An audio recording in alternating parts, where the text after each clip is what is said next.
Hello students, good morning to all of you. कैसे हैं बच्चों? मौज बहार। तो आज बच्चों हम चैप्टर नंबर 3 शुरू कर रहे हैं। चैप्टर नंबर 2 हमारा फाइनेंशियल अफेयर्स खत्म हो चुका है और आज हम चैप्टर नंबर 3 शुरू कर रहे हैं, पॉलिटिकल अफेयर्स।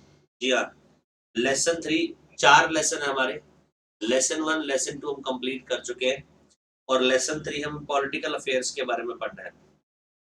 पॉलिटिकल अफेयर्स नाम से क्या समझ आ रहा है सर? पॉलिटिकल पॉलिटिकल के बारे में पढ़ेंगे। जो मिनिस्टर्स लोग हैं, जो उनको मिनिस्ट्री दी गई है, वो पढ़ेंगे। जो लीडर्स हैं, लीडर्स कहाँ कहाँ अभी अपॉइंट हुए हैं एज गवर्नर, एज प्रेसिडेंट, ये पढ़ेंगे। तो कुल मिलाकर ये चैप्टर पूरा पॉलिटिकल बेस्ड है।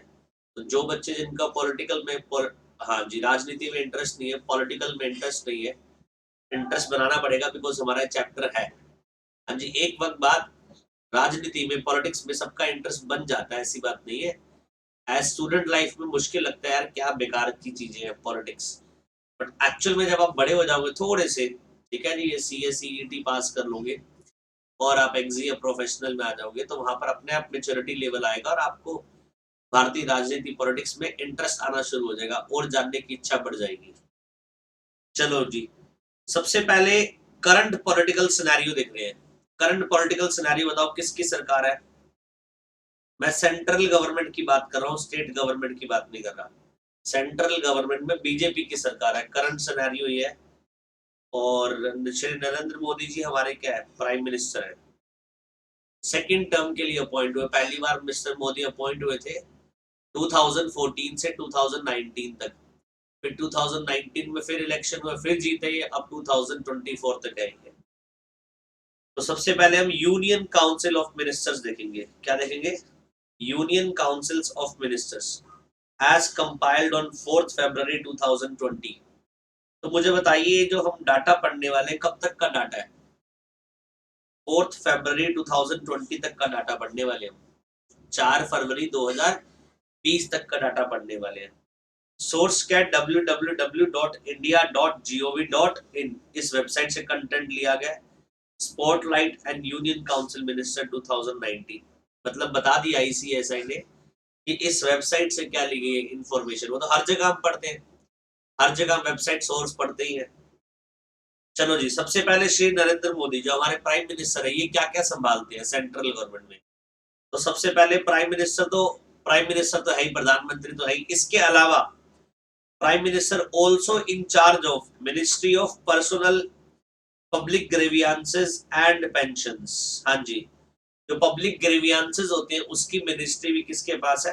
प्राइम मिनिस्टर के पास है। अच्छा, department of atomic energy, atomic, हाँ जी, एटॉमिक एनर्जी होती है बेटा, एटॉमिक जो मिसाइल्स वगैरह की बात करते हैं, ठीक है जी, वो मिनिस्ट्री भी किसके पास है? प्राइम मिनिस्टर के खुद के पास है। डिपार्टमेंट ऑफ स्पेस, स्पेस जो डिपार्टमेंट हमारा, हाँ जी, जैसे हमारी एक ऑर्गेनाइजेशन है ISRO, Indian space research organisation, उसको कितना फंड एलोकेट करना है, ठीक है, वहां पर जो साइंटिस्ट लोग अपॉइंट हो रखे हैं वो भी कितने और रिक्वायर्ड है, किस किस का टेन्योर खत्म हो रहा है। तो एक पूरा डिपार्टमेंट ऑफ स्पेस बनाया गया जो रिसर्च करता है, नए नए इक्विपमेंट्स, फंड्स प्रोवाइड करता है इसरो को। तो वो डिपार्टमेंट में किसके पास है? हाँ जी, श्री नरेंद्र मोदी के पास है। मतलब and all important policy issue and all other portfolios not allocated to any ministers।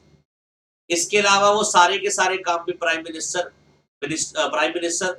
खुद करते हैं। उनके पास मिनिस्ट्री है जो किसी और मिनिस्ट्री को एलोकेट नहीं करा गया। मतलब ऐसा कोई काम जो किसी और मिनिस्ट्री को एलोकेट नहीं करा गया, जिसका कोई मिनिस्टर अपॉइंटेड नहीं है, और वो भी कौन करते हैं? Prime minister Modi. तो ऐसा कोई इशू जिसके ऊपर अभी तक कोई अलग से मिनिस्ट्री नहीं बनाई गई, अलग से कोई मिनिस्टर नहीं है जिसको काम डेलीगेट करा गया हो, वो भी काम कौन करते हैं? Prime minister Narendra Modi.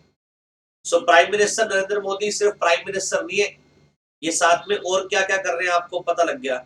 इनके पास डिपार्टमेंट है एटॉमिक एनर्जी का, डिपार्टमेंट ऑफ स्पेस भी इनके पास है, and all important policy issue and all other portfolios not allocated to any ministers. हाँ जी, वो सब पोर्टफोलियोज, वो सब काम जो किसी और मिनिस्टर को नहीं दिए गए, वो भी प्राइम मिनिस्टर मोदी खुद करते हैं। हाँ जी, बताइए, बात समझ आ गई? पक्का? अब देखिए बच्चों, cabinet ministers, Modi ji prime minister है, प्राइम मिनिस्टर है। इनकी कैबिनेट ऑफ मिनिस्टर्स, इनके मिनिस्टर्स में कौन कौन आएगा अब ये हम पढ़ेंगे।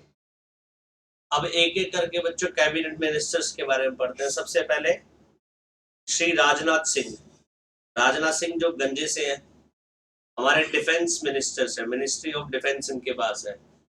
जो राफेल आया था थोड़े दिन पहले, राफेल आया था, राफेल का अपनी फोटोज देखी होंगी इन्होंने, राफेल पे टीकाकरण वगैरह करा था। वो स्पीच नहीं सुननी भाई तेरी। ये देखा होगा आपने राजनाथ सिंह को, ये है राजनाथ सिंह, ये हमारे डिफेंस मिनिस्टर है, ठीक है जी। उसके बाद अमित शाह, होम अफेयर्स, मोटा भाई, ये तो पता है ना, ये तो दिखाने की जरूरत नहीं है, मोटा भाई तो फिर क्या है, जितने मोदी जी पॉपुलर है उतने मोटा भाई भी पॉपुलर है। अमित शाह, हाँ जी, अमित शाह, ये है जी मोटा भाई, ये हमारे क्या है, गृह मंत्री है। नितिन जयराम गडकरी, इन पे रोड ट्रांसपोर्ट, हाँ जी, road ministry, ministry of road transport and highway, जितनी भी हाईवे बनते हैं, रोड्स बनती है देश में, उनके मिनिस्टर नितिन जयराम गडकरी है। एंड इनके पास एक और मिनिस्ट्री है, माइक्रो स्मॉल मीडियम एंटरप्राइजेस, हाँ जी, इनको आपने देखा नहीं देखा होगा, मोटे से है ये, हाँ जी, नितिन गडकरी, नितिन गडकरी। अब आपने देखा होगा भी टीवी में ऐसे, ये नितिन गडकरी है, ये हमारे क्या है, रोड एंड हाँ जी, रोड एंड हाईवे मिनिस्टर्स है ये। और इसके अलावा माइक्रो स्मॉल मीडियम एंटरप्राइजेस भी इनके पास है।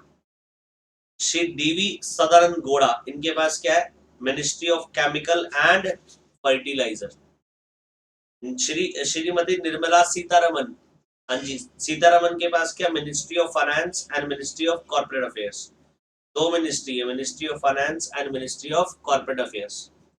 अच्छा ये मजाक नहीं है, याद करनी, एग्जाम में डायरेक्ट क्वेश्चन आ जाएगा, एग्जाम में डायरेक्ट क्वेश्चन आ जाएगा, निर्मला सीतारमन को कौन कौन सी मिनिस्ट्री दी गई है, याद रखना है आपको ये। श्री रामविलास पासवान, इनका बेटा स्मार्ट सर चिराग पासवान, बिहार में इनकी पार्टी है, तो रामविलास पासवान जो है, इनके पास ministry of consumer affairs, food and public distribution, ये मिनिस्ट्री इनके पास। श्री नरेंद्र सिंह तोमर, इनके पास तीन ministry, ministry of agriculture and farmers welfare, ministry of rural development and ministry of Panchayati Raj. तीन मिनिस्ट्री किसके पास है, नरेंद्र सिंह तोमर के पास है। श्री रविशंकर प्रसाद के पास भी तीन मिनिस्ट्री है, ministry of law and justice, ministry of communication, ministry of electronics and information technology, IT वाली जो मिनिस्ट्री वो भी इनके पास है। उसके बाद श्रीमती हरसिमरत कौर बादल, ये पंजाब से है, हरसिमरत कौर बादल, अगर आपने सुना अकाली दल पार्टी है पंजाब की। ये ऐसे अलग अलग क्यों, तो बच्चों बीजेपी के साथ बहुत सारी पार्टी ने गठबंधन कर रखा है, क्षेत्रीय पार्टियों ने, और बहुत सारी पार्टी बीजेपी के साथ मिली हुई है, और वो इजिकल टू एनडीए बन चुकी है, हाँ जी, एनडीए। तो एनडीए क्या है, एक ग्रुप है जिसमें बीजेपी भी है और भी पार्टी है, जैसे जिसमें अकाली दल, पंजाब की जो बेटा जो पंजाब में पॉलिटिकल पार्टी अकाली दल, वो भी है। इसके अलावा रामविलास पासवान की भी पार्टी है, ठीक है जी, और रामविलास पासवान की पार्टी का नाम आज कुछ समथिंग है, हाँ जी, Ramvilas Paswan political party name, हाँ जी, लोक जनशक्ति पार्टी, हाँ जी, एलजेपी। ऐसे बहुत सारी पार्टी है, तो देखो ना सबको जगह दी गई है।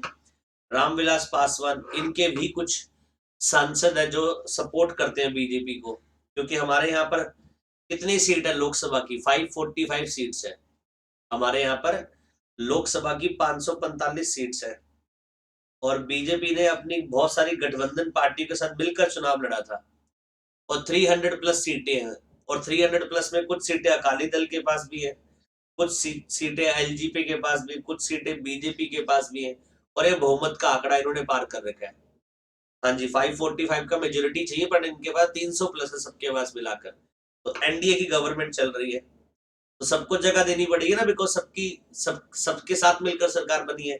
तो इसलिए देखो एलजेपी के भी साथ, एलजेपी रामविलास पासवान को भी मिनिस्ट्री दी गई है। अकाली दल में हरसिमरत कौर बादल, इसको क्या दिया गया, ministry of food processing industry दी गई है। इसके अलावा श्री तावरचंद गहलोत, इसको दी गई ministry of social justice and empowerment. इसके अलावा श्री डॉक्टर सुब्रमण्यम जयशंकर, इनको दी गई है मिनिस्ट्री ऑफ एक्सटर्नल अफेयर्स। इसके अलावा श्री रमेश पोखरियाल निशांक, इनको दी गई ministry of human resource and development. अच्छा, आज के टाइम पर इनके पास एक और मिनिस्ट्री है, एजुकेशन मिनिस्ट्री, एचआरडी मिनिस्ट्री। हाँ जी, इसी में आ जाता है, सॉरी, एचआरडी मिनिस्ट्री में ही एजुकेशन की बात होती है। इसमें इनके पास एचआरडी मिनिस्ट्री है, इसी में एजुकेशन का पॉइंट आता है। तो ये रमेश पोखरियाल है इसके। श्री अर्जुन मोंडा, ये क्या है, मिनिस्ट्री ऑफ ट्राइबल अफेयर्स, जो ट्राइबल एरिया के। अच्छा, ऐसे कैसे बांटेगी मिनिस्ट्री, जो पर्सन जो पॉलिटिकल पार्टी जिस ग्रुप को बिलोंग करती है, उस ग्रुप के लिए जनरली क्या कर देते हैं, मिनिस्ट्री दे देते हैं। श्री स्मृति जुबिन ईरानी, स्मृति जुबिन ईरानी, आपको पता होगा स्मृति ईरानी, क्योंकि सास भी कभी बहू थी, एक सीरियल आता था एकता कपूर का, स्मृति स्मृति ईरानी। और उसमें क्या थी वो, क्योंकि सास भी कभी बहू थी, उसमें ये मेन लीड रोल में थी ये। अब ये पॉलिटिकल बीजेपी में क्या है, मिनिस्टर है, और कौन सी मिनिस्टर है, देखिए ये है ministry of women, ministry of women and child development, और साथ में मिनिस्ट्री ऑफ टेक्सटाइल। तो दो मिनिस्ट्री, एक तो ministry of women and child development, दूसरा मिनिस्ट्री ऑफ टेक्सटाइल। इसके अलावा डॉक्टर हर्षवर्धन, इनके पास 3 मिनिस्ट्री है। हर्षवर्धन हमारे पड़ोसी है, मेरे घर से 2 गली छोड़कर डॉक्टर हर्षवर्धन जी का घर है। अब तो यहाँ नहीं रहते, जब से ये तो सेंट्रल गवर्नमेंट में चले गए, पहले तो यही रहते थे हमारे, बस 20 घर छोड़कर इनका घर आता है। अब तो क्या ये, पहले तो दिखते थे हम वॉक करते हुए, अब तो क्या ये इनको एलोकेट हो चुका घर। हाँ जी, मिनिस्टर है तो सेंट्रल गवर्नमेंट के, तो वहाँ ये यहाँ नहीं रहते, न्यू दिल्ली में रहते, इनको हाउस एलोकेट हो रखा, आते रहते हैं 20-20 में, बट अब कम नजर आते हैं, पहले तो यही रहते थे। सो इनके पास एक तो ministry of health and family welfare है, एक इनके पास ministry of science and technology है, और एक इनके पास मिनिस्ट्री ऑफ अर्थ साइंस है। हाँ जी, श्री प्रकाश जावड़ेकर, इनके पास ministry of environment, forest and climate change, और ministry of information and broadcasting. Broadcasting, ये आप देखते हो ना, बहुत सारे ब्रॉडकास्टिंग होती है, इंफॉर्मेशन, बहुत सारे चैनल ब्रॉडकास्ट की जाते हैं। हमारे इंडिया के बहुत सारे सीरियल्स बाहर ब्रॉडकास्ट होते हैं, टर्की में, टर्की के बहुत सारे सीरियल्स इंडिया में ब्रॉडकास्ट होते हैं, तो ये परमिशन से होते हैं, ministry of information broadcasting. Prakash Javadekar इसके क्या है, प्रकाश जावड़ेकर इसके मिनिस्टर है। पीयूष गोयल, ये चार्टर्ड अकाउंटेंट है, सीए पीयूष गोयल, ये पीयूष गोयल साहब चार्टर्ड अकाउंटेंट है बाय प्रोफेशन। इनके पास क्या है, रेलवे मिनिस्ट्री है, मिनिस्ट्री ऑफ रेलवे, एक तो मिनिस्ट्री ऑफ रेलवे, दूसरा ministry of commerce and industry. Chartered accountant है तो इसलिए कॉमर्स एंड इंडस्ट्री मिनिस्ट्री ने दी गई है। नेक्स्ट, श्री धर्मेंद्र प्रधान, इनको दी गई ministry of petroleum and natural gases and ministry of steel. इसके अलावा श्री मुख्तार अब्बास नकवी, ये काफी प्रेस कॉन्फ्रेंस करते हैं, मुख्तार अब्बास नकवी, इनको दी गई ministry of minority affairs, minority के लिए बनाएगी मिनिस्ट्री। इसके अलावा श्री प्रहलाद जोशी, इनको ministry of parliamentary affairs, ministry of coal, ministry of mines, ये दी गई है। डॉक्टर महेंद्र नाथ पांडे, इनको ministry of skills development and entrepreneurship दे रखी है। श्री अरविंद गणपत सावंत, इनको ministry of heavy industries and public enterprises दी गई है। श्री गिरिराज सिंह, इनको दी गई ministry of animal husbandry and dairying and fisheries, और श्री गजेंद्र सिंह शेखावत को मिनिस्ट्री ऑफ जल शक्ति। तो इतनी सारी बेटा कितनी होगी, 24 कैबिनेट की मिनिस्टर्स होगी। अभी और भी है, ये तो सिर्फ कैबिनेट मिनिस्टर्स है। हाँ जी, कैबिनेट के मिनिस्टर्स है, याद करने पड़ेंगे यस बच्चों, इसमें कोई हेल्प नहीं की जा सकती आपकी। ये आपको क्या करना पड़ेगा, पर्सन वाइज मिनिस्ट्री के नाम याद रखने पड़ेंगे कि किस मिनिस्टर के पास कौन सी मिनिस्ट्री है, बिकॉज एग्जाम यहाँ से आ सकता है। देखो इसमें कोई रूल नहीं है इसको याद करने का, आपको याद करनी पड़ेगी। हाँ जी, हार्डकोर लर्निंग प्रोसेस है ये वाला टॉपिक क्या है, हार्डकोर लर्निंग प्रोसेस जिसमें आपको याद करने पड़ेंगे कौन से मिनिस्ट्री कौन से मिनिस्टर के पास है। इसके अलावा कुछ बेटा मिनिस्टर्स ऑफ स्टेट, एक तो ये कैबिनेट मिनिस्टर्स हो गए, कैबिनेट सेंट्रल की होगी, ऐसे ही सेंट्रल गवर्नमेंट कुछ मिनिस्ट्री ऑफ स्टेट जो स्टेट को रिप्रेजेंट करते हैं उनको इंडिपेंडेंट चार्ज दिया जाता है। तो कुछ मिनिस्टर्स ऑफ स्टेट भी बनाए गए हैं। देखिए Shri Santosh Kumar Gangwar, ministry of labour and employment, ये independent charge minister of state का। राव इंद्रजीत सिंह, इनके पास ministry of statistics and programme implementation and ministry of planning है। इसके अलावा Shripad Yesso Naik, ministry of Ayurveda, Yoga and naturopathy, Unani, Siddha and homeopathic, जिसको आयुष मंत्रालय बोलते हैं। हाँ जी, जिसको क्या बोलते हैं, आयुष मंत्रालय। बीच में कोरोना वायरस आया था बच्चा, कोरोना वायरस, तो कोरोना वायरस में आप देखा होगा लोगों ने काढ़ा पीना शुरू कर दिया था, काढ़ा। हाँ जी, काढ़ा, वो गिलोय का रस, दालचीनी, काढ़ा रस, काढ़े का रस पीते थे। तो वो जो आयुष आयुष वो जो काढ़े का बोला गया था सेवन करने के लिए, आयुष मंत्रालय ने बोला था।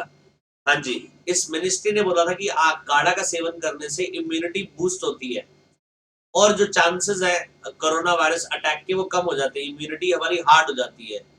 तो जितने भी पैकेट आते थे, जितने भी काढ़े आते हैं, चाहे पतंजलि का आता हो, चाहे जीवा का आता हो, बहुत सारी कंपनी है, Shri Shri Ravishankar art of living, उनका भी काढ़ा आता है, हर कंपनी का काढ़ा आता है आयुर्वेदिक में जो बिजनेस कर रही है। तो बेटा वो अपने आप को काढ़े को सर्टिफाई करवा लेते थे कि हमारे पैरामीटर जो सरकार ने बोले, आयुष मंत्रालय ने बोले, वो सर्टिफाई करते हैं। वो सर्टिफाई करते हैं तो उसके ऊपर वो लिख देते थे डब्बे के ऊपर, आयुष मंत्रालय द्वारा सर्टिफाइड। लोगों को ट्रस्ट हो जाता है कि मतलब आयुष मंत्रालय ने इसको क्या करा है, आयुष मिनिस्ट्री ने इसको सर्टिफाइड करा, मतलब ये काढ़ा सही है। तो बेटा ये मिनिस्ट्री काफी पॉपुलर हो गई थी जब जब कोरोना वायरस चल रहा था पीक पर। हाँ जी, आयुष कैसे बोला जाता है, A stands for Ayurveda, Y stands for yoga, U stand for Unani, S stands for Siddha, H stands for homeopathy.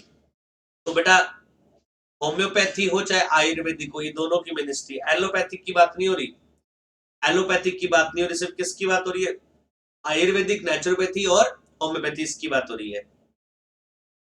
Doctor Jitendra Singh, इनके पास ministry of development of north eastern region, north east है ना बेटा, मेघालय, मणिपुर, वहां पे ministry of development of north east region किसको दे रखी है, डॉक्टर राजेंद्र सिंह को। किरण रिजिजू, किरण रिजिजू बेटा क्या है, ministry of youth affairs and sports. इन्होंने एक प्रोग्राम चलाया खेलो इंडिया, हमने पढ़ा था बेटा चैप्टर नंबर 1 में, खेलो इंडिया प्रोग्राम, किरण रिजिजू ने।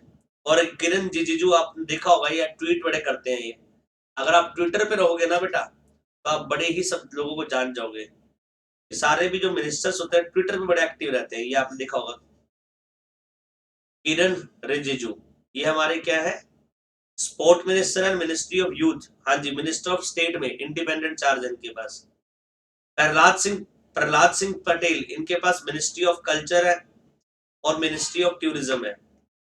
Shri Rajkumar Singh, ministry of power इनके पास and ministry of new and renewable energy है।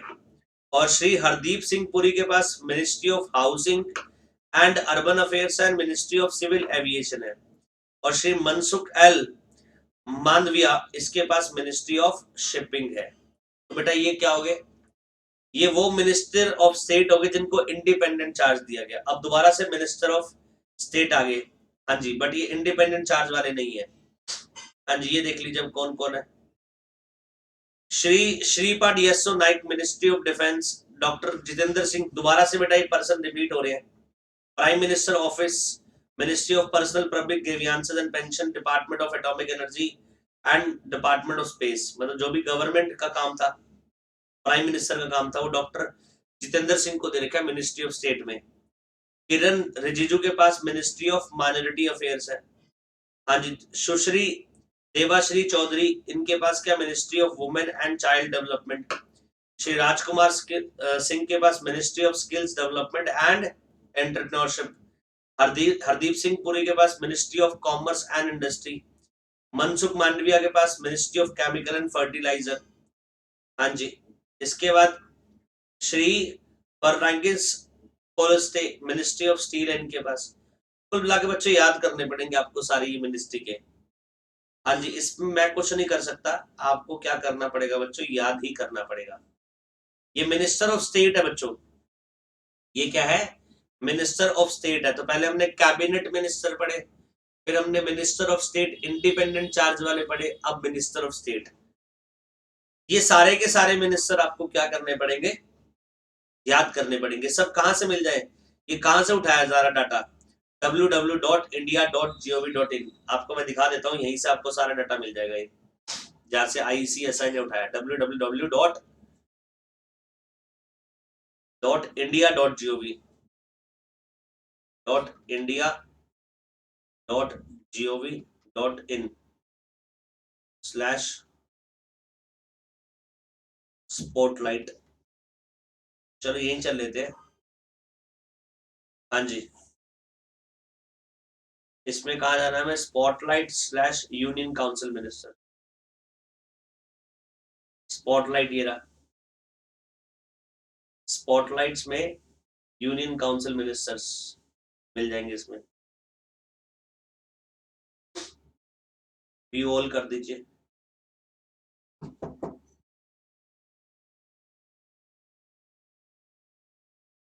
आगे बढ़ना पड़ेगा।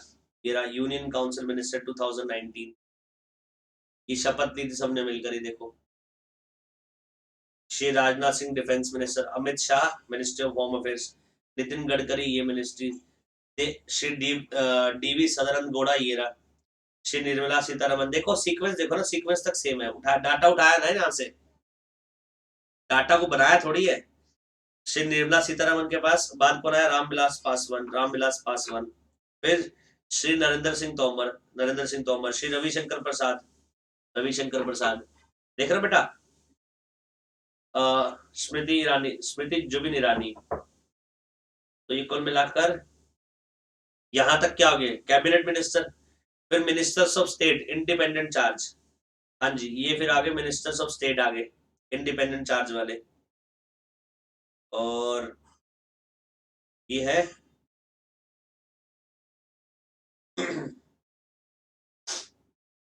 हाँ जी, इंडिपेंडेंट चार्ज वाले यहां तक खत्म हो रहे ना। फिर उसके बाद मिनिस्टर्स ऑफ स्टेट आगे, ये सारे मिनिस्टर्स ऑफ स्टेट है। तो कुल मिलाकर डाटा कहां से लिए गए, समझ आ गया पक्का।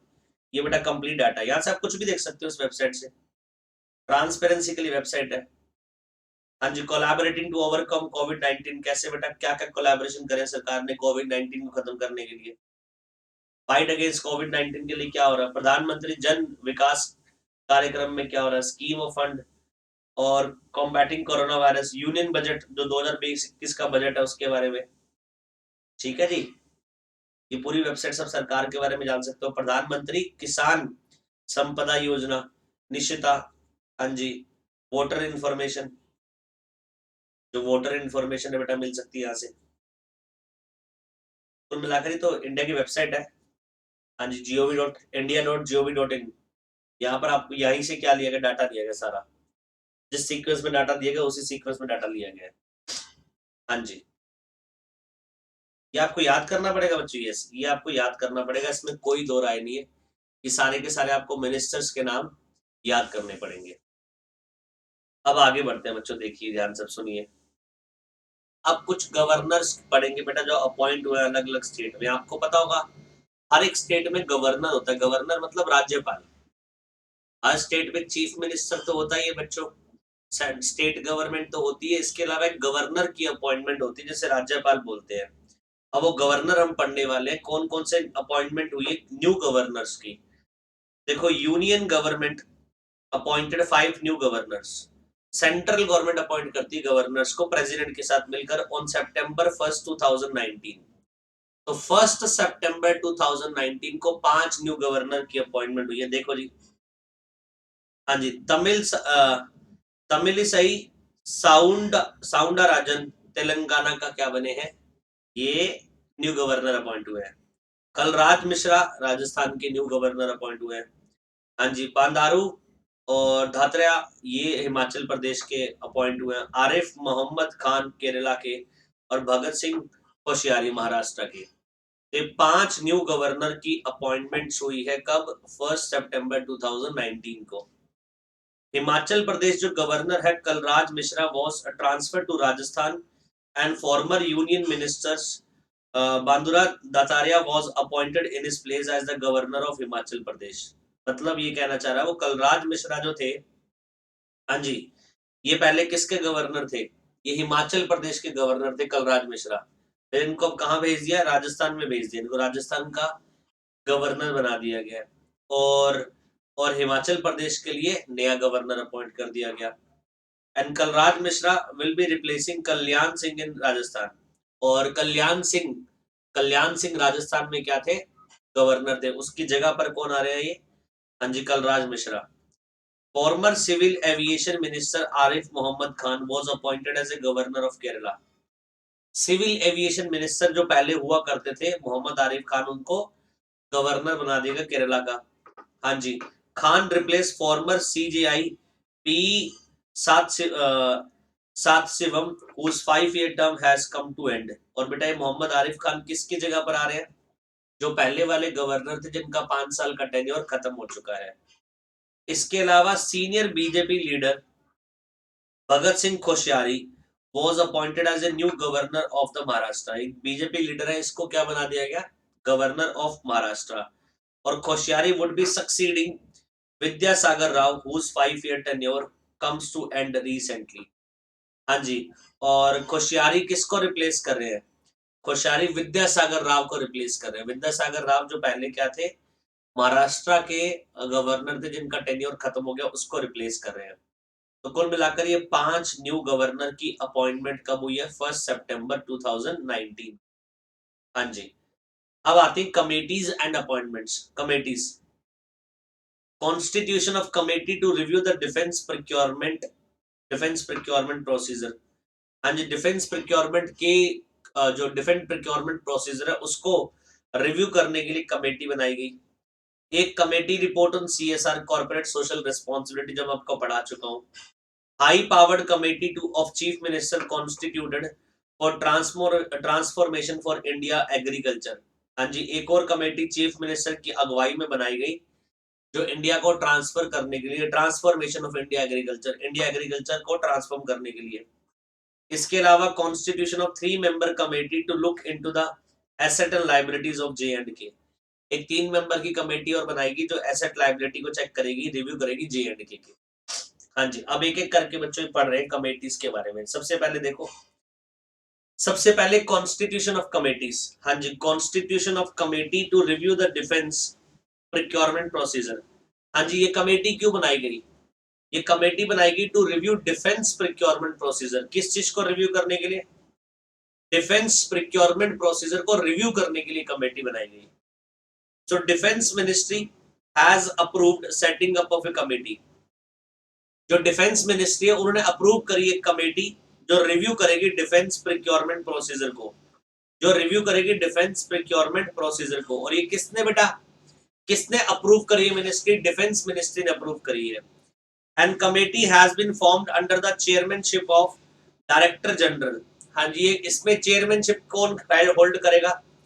Director general, under the chairmanship of director general. And the aim of this committee, इसका एम क्या कमेटी का? To speed up the procurement and incorporate suitable changes in order to strengthen the central make in India initiative. हाँ जी, क्या करना है? Speed up करना है प्रोक्योरमेंट प्रोसीजर को एंड इनकॉर्पोरेट सुटेबल चेंजेस, और साथ में क्या करने हैं? सुटेबल चेंजेस करने हैं in place to strengthen the India central make in India. जो इंडिया का बेटा सपना है मेक इन इंडिया का, उसको पूरा करने के लिए कुछ चेंजेस करने हैं। It will review the defence procurement procedure 2016 and defence procurement manuals 2009। अब ये डिफेंस प्रोक्योरमेंट जो प्रोसीजर है ये किस चीज को रिव्यू करेगा? पुराने डिफेंस प्रोक्योरमेंट जो प्रोसीजर 2016 का बना हुआ है और डिफेंस प्रोक्योरमेंट मैनुअल जो बना हुआ है 2009 का। तो कुल मिलाकर ये जो नया बेटा डिफेंस प्रोक्योरमेंट प्रोसीजर के ऊपर जो कमेटी बनाई गई है, डिफेंस प्रोक्योरमेंट प्रोसीजर के ऊपर कमेटी बनाई गई, क्या करने वाली है? तो डिफेंस मिनिस्ट्री ने जो अप्रूव करी है कमेटी, ये रिव्यू करने वाली है डिफेंस प्रोक्योरमेंट प्रोसीजर को। और ये किसकी चेयरमैनशिप में काम करेगी? डायरेक्टर जनरल की चेयरमैनशिप में काम करेगी। इस कमेटी का एम क्या है? Aim of this committee to speed up the procurement and to incorporate suitable changes. एक तो स्पीड अप करना है और चेंजेस इनकॉर्पोरेट करने हैं in order to strengthen the central make in India initiative. जो सेंट्रल गवर्नमेंट का मेक इन इंडिया इनिशिएटिव है उसको बढ़ावा देना है। और बच्चे साथ में क्या करेगा? रिव्यू करेगा डिफेंस प्रोक्योरमेंट पॉलिसी प्रोसीजर 2016 और डिफेंस प्रोक्योरमेंट मैनुअल 2009। तो दो चीजों को रिव्यू करेगा। हाँ जी, दो चीजों को रिव्यू करने वाला है डिफेंस प्रोक्योरमेंट प्रोसीजर। एक तो डिफेंस प्रोक्योरमेंट प्रोसीजर जो पहले की जो स्कीम बनी है 2009 की, और डिफेंस प्रोक्योरमेंट मैनुअल जो पहले का बना हुआ 2009, इन दोनों को क्या करेगी ये कमेटी जो नई बनाई गई है, ये कमेटी जो नई बनाई गई है इसको ओवरव्यू करेगी, इसको रिव्यू करेगी। इसके अलावा कमेटी रिपोर्ट ऑन सीएसआर। याद करिए मैंने सीएसआर आपको पढ़ाया था कौन से चैप्टर में? कंपनी लॉ वाले चैप्टर में, जब लीगल एप्टीट्यूड पढ़ रहे थे। तो सीएसआर क्या होता है? Corporate social responsibility. जो कंपनीज जिनके ऊपर सेक्शन 135 लगता है कंपनीज एक्ट का, जिन कंपनीज के ऊपर सेक्शन 135 ऑफ कंपनीज एक्ट 2013 लगता है, उनको कॉर्पोरेट सोशल रिस्पॉन्सिबिलिटी कमेटी बनानी पड़ेगी। वो कॉर्पोरेट सोशल रिस्पॉन्सिबिलिटी कमेटी क्या करेगी? एक पॉलिसी डॉक्यूमेंट बनाएगी। उस पॉलिसी डॉक्यूमेंट में कहां कहां कंपनी हाँ जी टूवर्ड सोसाइटी वेलफेयर करेगी, वो सारी एक्टिविटी लिखी होंगी। और इन कंपनीज के ऊपर जो सेक्शन 135 में फॉल करती है, उन कंपनीज के ऊपर ऑब्लिगेशन होती है कि अपना जो प्रॉफिट है उनका नेट प्रॉफिट, हाँ जी, उस नेट प्रॉफिट को एवरेज कर दीजिए 3 साल का।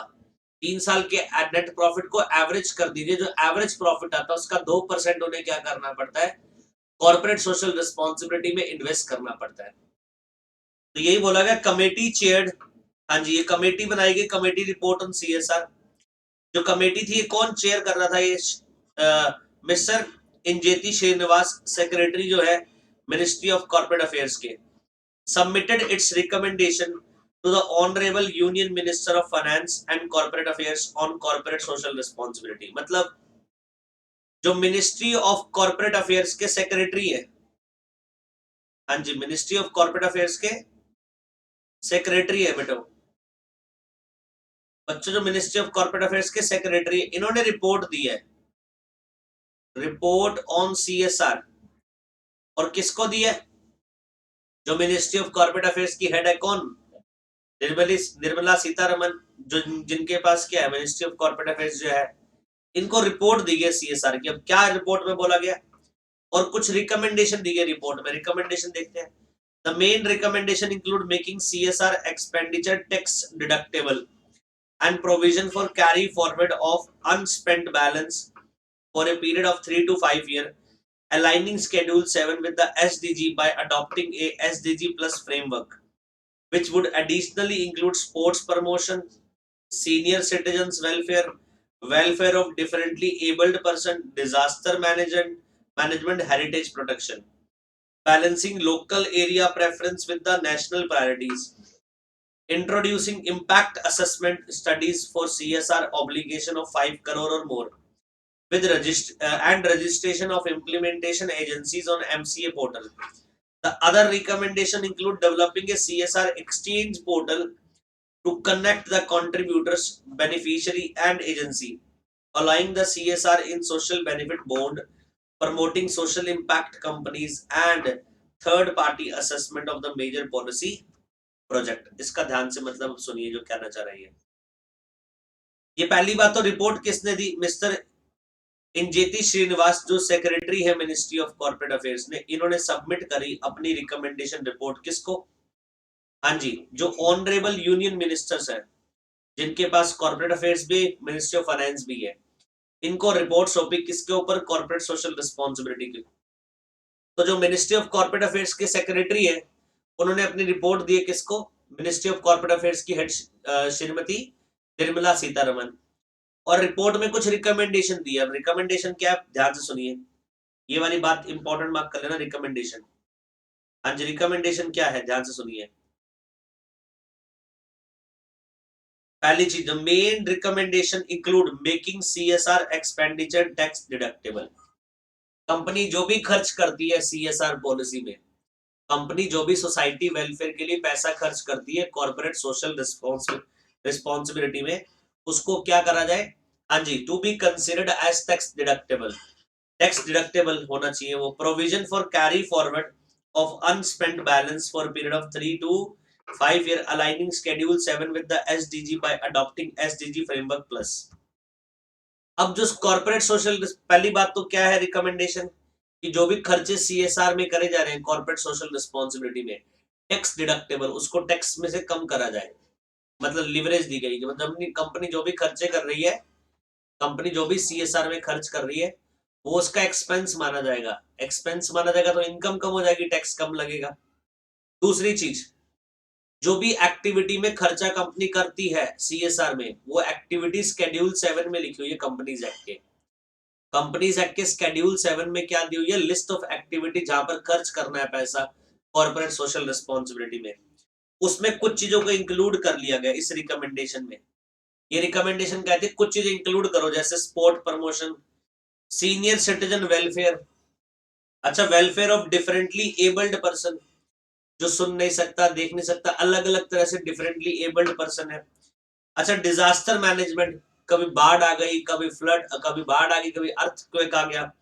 और हेरिटेज प्रोटेक्शन, जो भी हमारी हेरिटेज प्रॉपर्टीज है उनकी प्रोटेक्शन, ये सब भी क्या कर ली गई, ये सब भी इंक्लूड कर ली गई किसमें, शेड्यूल 7 में। दैट मींस ये रिकमेंडेशन दी जा रही है किसके द्वारा, मिनिस्ट्री ऑफ कॉर्पोरेट अफेयर्स के सेक्रेटरी द्वारा मिनिस्ट्री ऑफ कॉर्पोरेट अफेयर्स की हेड को, कि मैम ये वाली आइटम भी क्या कर लो, इंक्लूड कर लो इसे कॉर्पोरेट सोशल रिस्पॉन्सिबिलिटी एक्टिविटीज में। हाँ जी, और याद रखिए बेटा, balancing local area preference with national priorities. Company जो खर्च करती है पैसा कॉर्पोरेट सोशल रिस्पॉन्सिबिलिटी में, लोकल एरिया में खर्च करती है, बट लोकल एरिया में खर्च जरूर करें बट विद नेशनल प्रायोरिटीज। मुद्दा क्या होना चाहिए, नेशनल प्रायोरिटीज। हाँ जी, लोकल एरिया को चुनो बट प्रायोरिटीज नेशनल होनी चाहिए। जैसे हॉस्पिटल बनवा दिया, हाँ जी, देश की जरूरत है ये।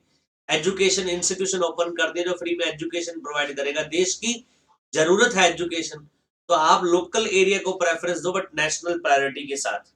हाँ जी, ये बात समझ आ गई पक्का। तो ये कुछ रिकमेंडेशन दी गई, ये कुछ क्या दी गई, रिकमेंडेशन दी गई किसकी रिपोर्ट में, एमसीए सेक्रेटरी की रिपोर्ट में, मिनिस्ट्री ऑफ कॉर्पोरेट अफेयर्स की हेड पर्सन को। आगे इसके अलावा impact assessment study for CSR obligation of 5 crore और more and registration of implementation agency on MCA portal. The other recommendation include developing a CSR exchange portal to connect the contributors, beneficiary and agency। इसके अलावा ये बोला कि portal तैयार करिए, website तैयार करिए, जहां पर क्या होना चाहिए, जो जो एजेंसीज वेलफेयर, जहां पर वेलफेयर करा जा सके उनके नाम लिख दीजिए, जहां पर एनजीओ के नाम लिख दीजिए, जहां पर इन्वेस्टमेंट, जहां पर आप वेलफेयर कर सकते हो।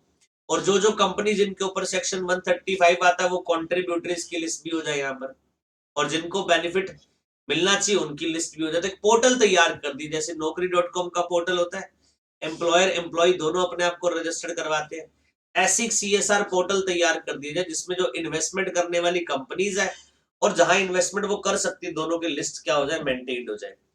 तो ये कुछ रिकमेंडेशन दी थी बच्चों, ये कुछ क्या दी थी, रिकमेंडेशन दी थी किसने, मिनिस्ट्री ऑफ कॉर्पोरेट अफेयर्स के सेक्रेटरी ने मिनिस्ट्री ऑफ कॉर्पोरेट अफेयर्स की हेड को, और एक कमेटी रिपोर्ट दी गई थी सीएसआर के ऊपर। हाँ जी, ये बात समझ आ गई। और मिनिस्ट्री ऑफ कॉर्पोरेट अफेयर्स का सेक्रेटरी कौन है, मिस्टर इंजेती श्रीनिवास, सेक्रेटरी साहब है ये। और ये फुल रिपोर्ट अगर आपको इसकी पढ़नी है तो please refer MCA website www.mca.gov.in, वहां पर पूरी रिपोर्ट पढ़ी है। हाँ जी, बहुत बड़ी रिपोर्ट है, आप पढ़ सकते हैं उसे, बट ये मेन रिकमेंडेशन आप याद कर लीजिए बस, और कुछ नहीं याद करना। हाँ जी, बताइए, यहां तक को डाउट पक्का। इसके बाद देखिए, high powered committee of chief ministers constituted for transformation for Indian agriculture. हाँ जी, ये क्या बोल रहा है, एक हाई पावर्ड कमेटी, एक और कमेटी स्टैब्लिश करेगी हाई पावर्ड, ये किसकी कमेटी है, ऑफ चीफ मिनिस्टर्स की कमेटी है ये, constituted for transformation for Indian agriculture. जो इंडियन एग्रीकल्चर इंडस्ट्री है उसको ट्रांसफॉर्म करने के लिए, ट्रांसफॉर्म मतलब चेंज करने के लिए, तो हमारी जो एग्रीकल्चर इंडस्ट्री है उसकी ट्रांसफॉर्मेशन के लिए, उसकी चेंज के लिए ये एक हाई पावर्ड कमेटी बनाई गई, किसकी, किसके किसके द्वारा बनाई गई? जो चीफ मिनिस्टर्स है अलग अलग स्टेट्स के, उनके द्वारा। So government constituted a high-powered committee of chief ministers for transformation of the agriculture and raising farmers' income। हाँ जी, कैसे एग्रीकल्चर इंडस्ट्री को बढ़ाया जाए, कैसे फार्मर की इनकम और ज्यादा हो जाए, कैसे फार्मर को उसकी जो वेजिटेबल है, जो भी वो क्या करता है अपनी एग्रीकल्चर में जो भी खेती है वो सरकार को देता है, उसका मूल्य उसको सही मिले। तो इसके लिए कमेटी बनाई गई। ये कमेटी कितने मेंबर की है? 9 मेंबर कमेटी है, chaired by Maharashtra chief minister Devendra Fadnavis. हाँ जी, और बेटा इस पर्टिकुलर कमेटी को चेयर कौन करता है, हेड कौन करता है? Maharashtra chief minister Devendra Fadnavis.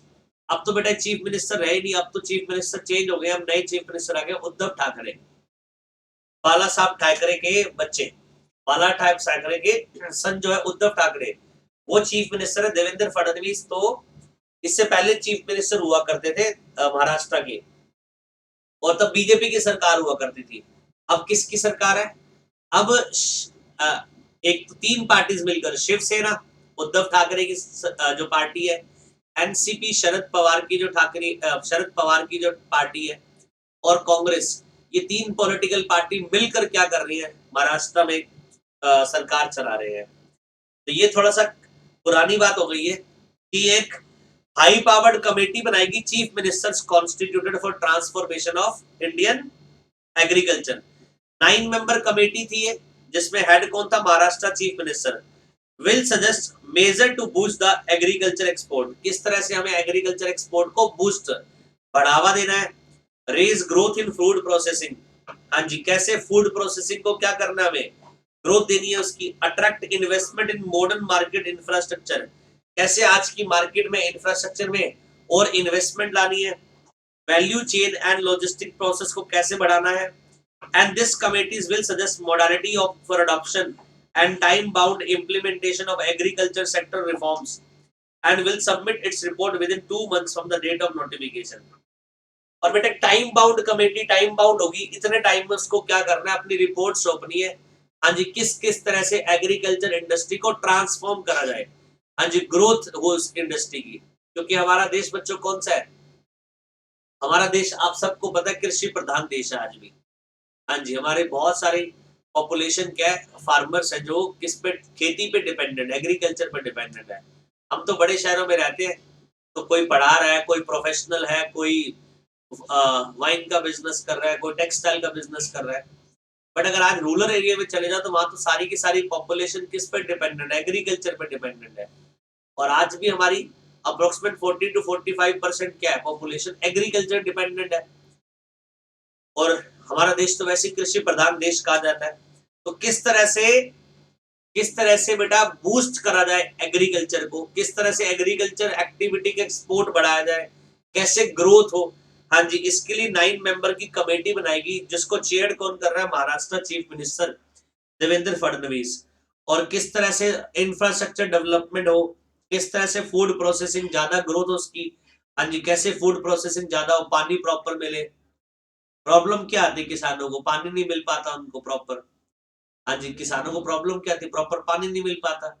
और कई बार क्या होता है, ज्यादा बरसात होने से फसल खराब हो जाती, कम बरसात हुई तो फसल अच्छी नहीं होती, बहुत सारे इश्यूज है।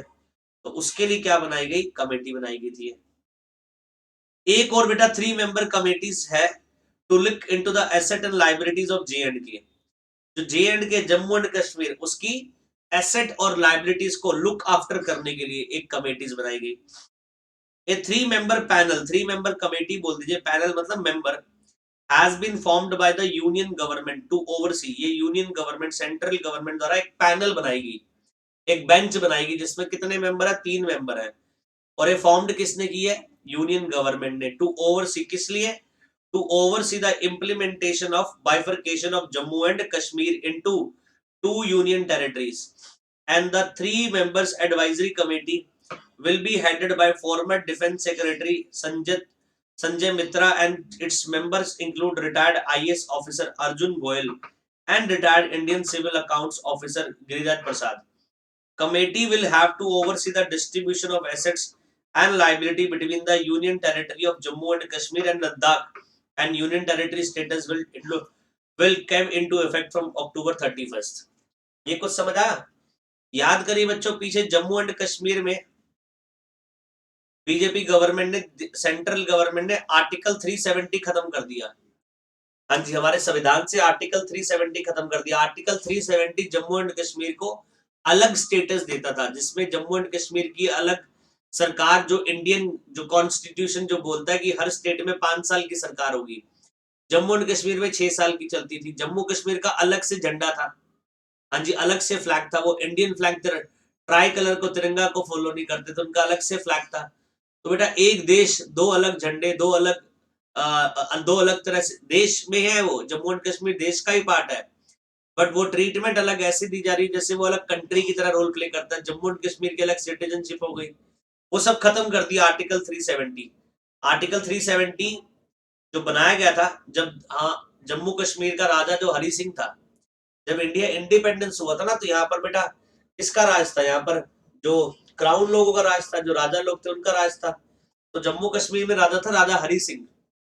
राजा हरि सिंह को बोला गया कि ये खत्म करो भाई, आप जो ये राजा का तंत्र चला रहे हो, इसको डेमोक्रेसी में लाओ, इंडिया में मिल जाओ, और इंडिया में डेमोक्रेसी, सरकार चुनी जाएगी, लोग चुनेंगे सरकार, उसके बाद जो अपॉइंट होगा 5 साल के लिए अपॉइंटेड रहेगा।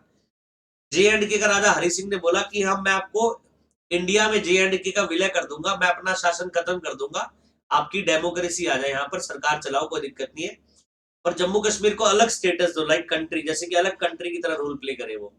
तो आर्टिकल 370 बनाया गया था, आर्टिकल 370 बनाया गया था कॉन्स्टिट्यूशन ऑफ इंडिया में, ये खत्म कर दिया गया। तो बेटा खत्म कर दिया गया, तो लद्दाख को और जम्मू कश्मीर को अलग अलग स्टेट बना दिया गया, आपको पता हो? हाँ जी, तो लद्दाख और जम्मू कश्मीर को अलग अलग डिवीजन बना दी गई है। तो इसलिए बेटा 3 मेंबर पैनल बनाया गया था, 3 मेंबर पैनल बनाया गया, हाँ जी, सेंट्रल गवर्नमेंट द्वारा, to oversee the implementation of bifurcation of Jammu and Kashmir into 2 union territory. हाँ जी, एक तो जम्मू कश्मीर टेरिटरी बन गई है और एक लद्दाख, दो अलग अलग स्टेट यूनियन टेरिटरी बना दी गई, यूटी, जम्मू एंड कश्मीर अलग और लद्दाख अलग। The 3-member advisory committee will be headed by the former defense secretary।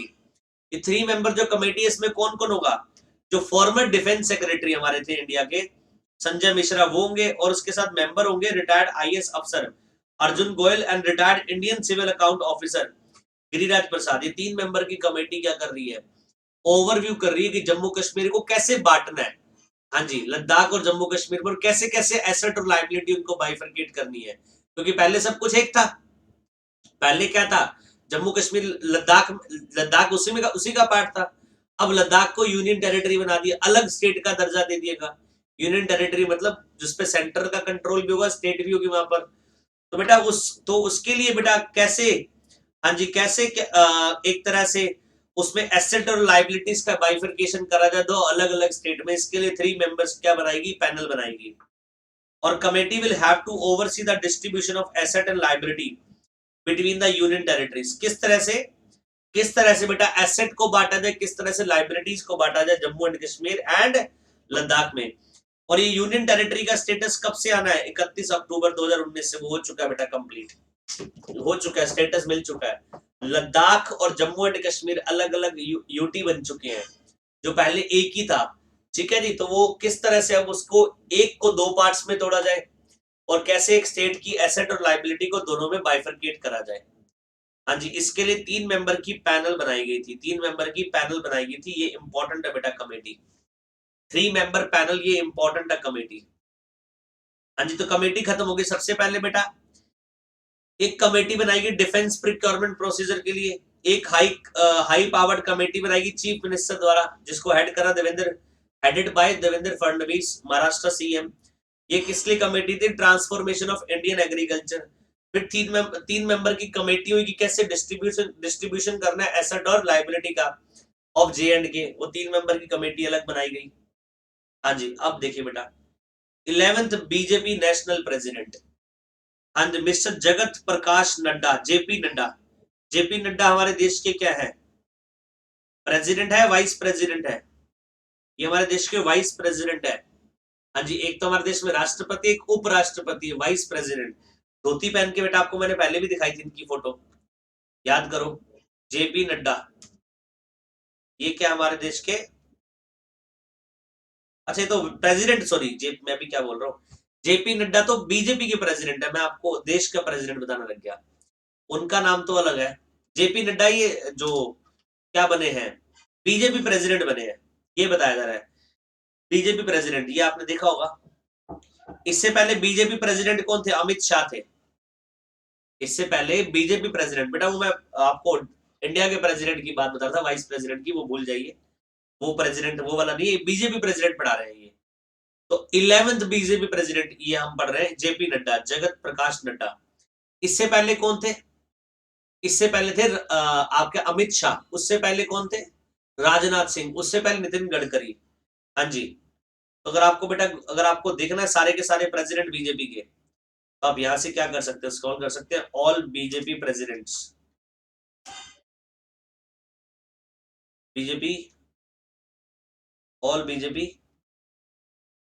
President. हाँ जी, पूरी लिस्ट मिल जाएगी आपको।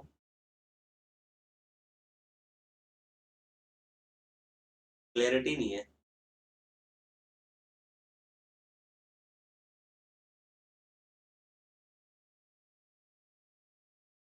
ये नेशनल प्रेसिडेंट है बच्चों,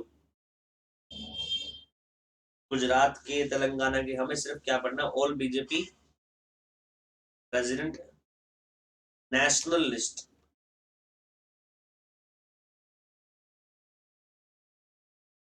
national president of BJP. Blur आ रहा है बच्चों, दिख तो जाता ब्लर है, स्टेट वाइज दे रखा है तो।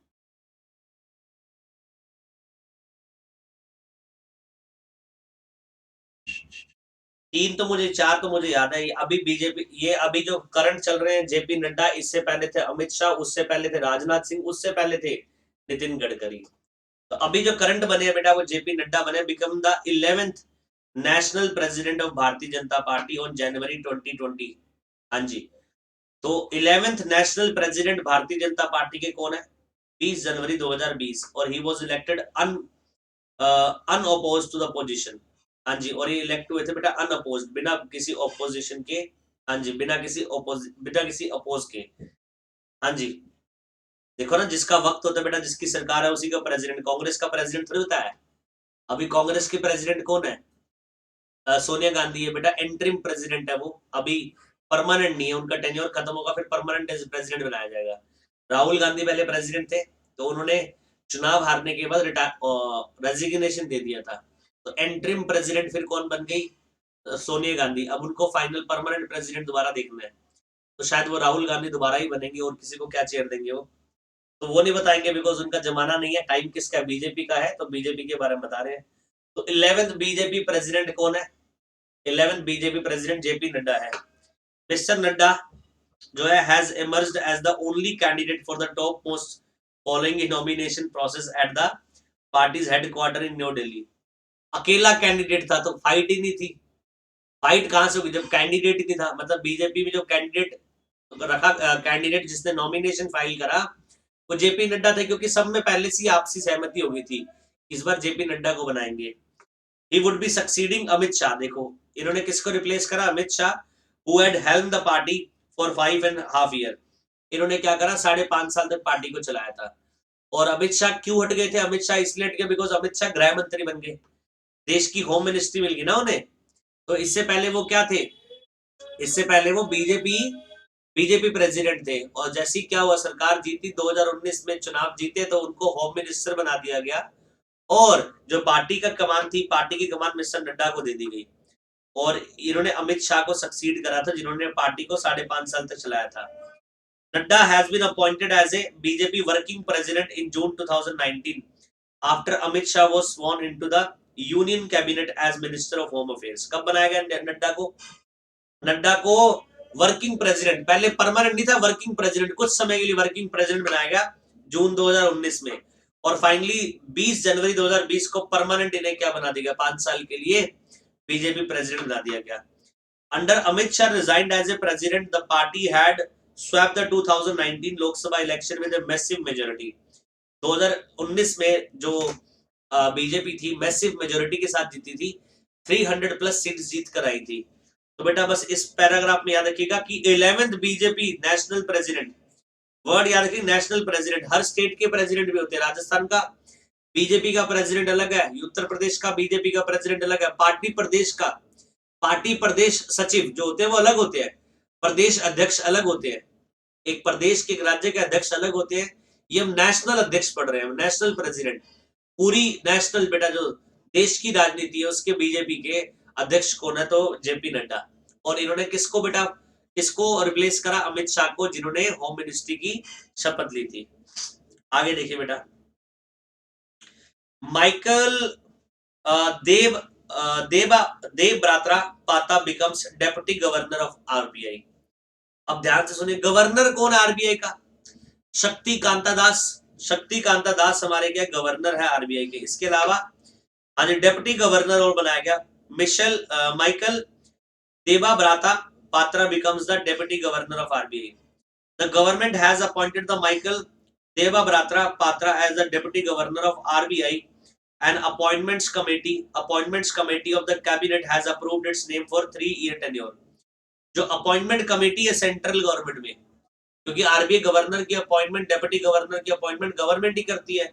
तो जो हमारे इंडिया में सेंट्रल गवर्नमेंट में ऑल कमेटी ऑफ कैबिनेट है, उन्होंने क्या करा, अप्रूव करा नेम किसका, देवा ब्रात्रा पात्रा का, हाँ जी, डेप्यूटी गवर्नर के लिए, और 3 साल के लिए टेन्योर के लिए इनका नाम रखा गया।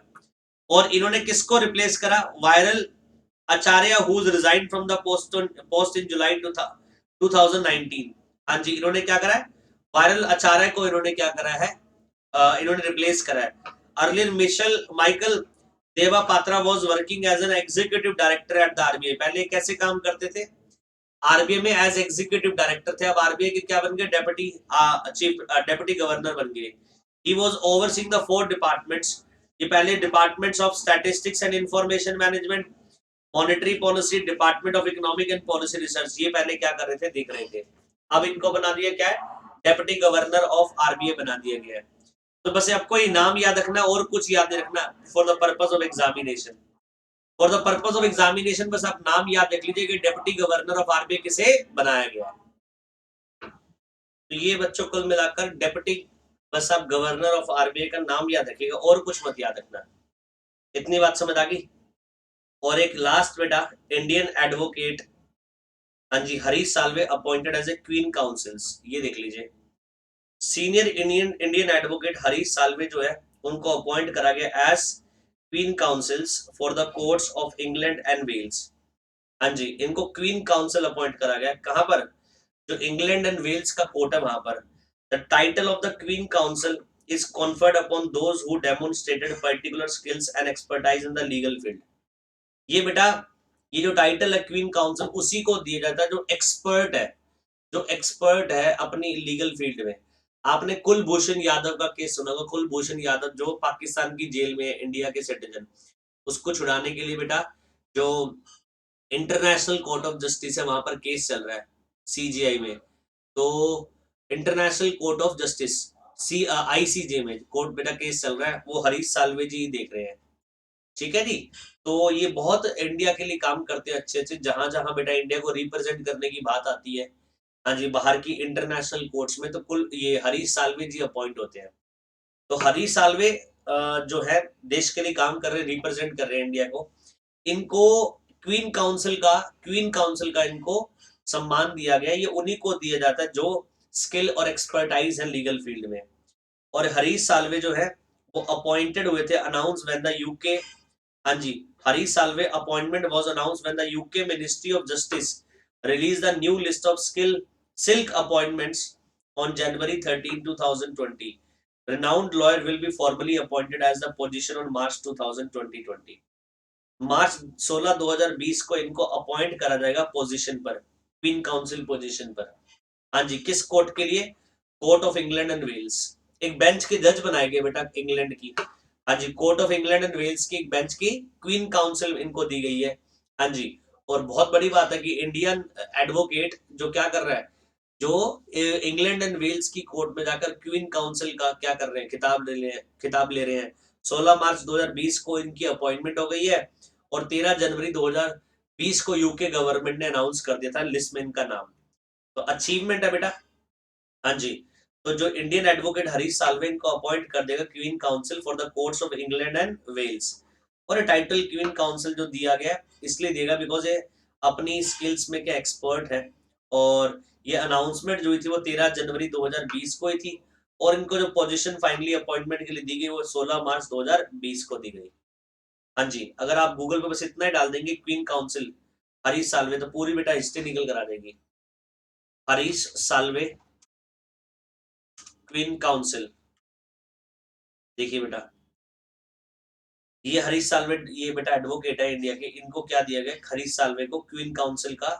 देखिए Harish Salve appointed as a queen counsel, Times of India में न्यूज आई थी कब की बेटा 19 जनवरी 2020 जिस दिन अपॉइंटमेंट हुई थी। So Indian farmer solicitor general Harish Salve वो ₹4 फंड इन्होंने ₹1 चार्ज करा था। हाँ जी, इंडिया को रिप्रेजेंट करने के लिए कुलभूषण यादव ने, कुलभूषण यादव का जो केस पाकिस्तान में जो जेल में है उस केस के लिए इन्होंने भारत सरकार से सिर्फ ₹1 चार्ज करा था।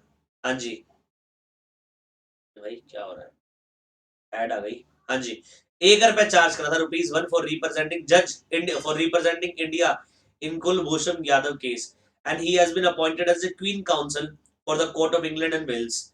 हाँ जी, Salve, who was admitted to bar in the England and Wales in 2013, featured in the list of silk appointment released by the UK Ministry on Justice on January 13। ये हमने पढ़ ली जनवरी 13 को क्या हुआ अनाउंसमेंट हुई है।